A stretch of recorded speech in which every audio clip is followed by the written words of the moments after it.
while the Army is folding the flag, I'd like to read a poem to you called Freedom is Not Free. This poem was written by an 18-year-old high school senior in honor of his father who had served in Vietnam.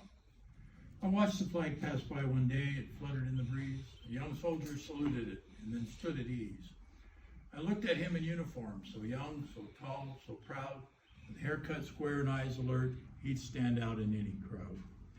I thought how many men like him had fallen through the years, how many died on foreign soil, how many mothers' tears.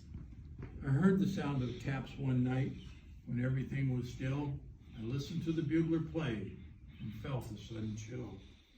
I wondered just how many times the taps had meant amen when the flag had draped a coffin of a brother or a friend. I thought of all the children, of the mothers and the wives, of fathers, sons, and husbands with interrupted lives. I thought about a graveyard at the bottom of the sea, of unmarked graves at Arlington. No, freedom is not free.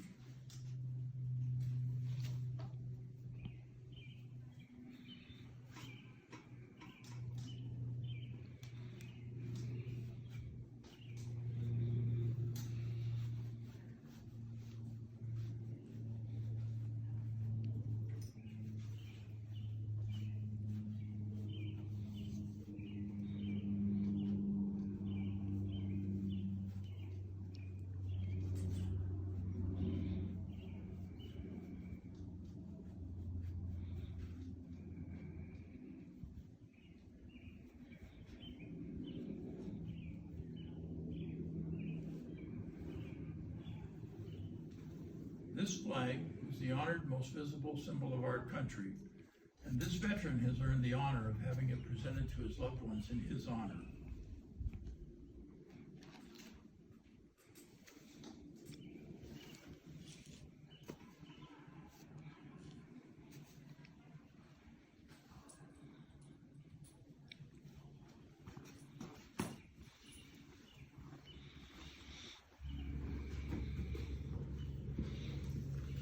On behalf of the President of the United States, do not take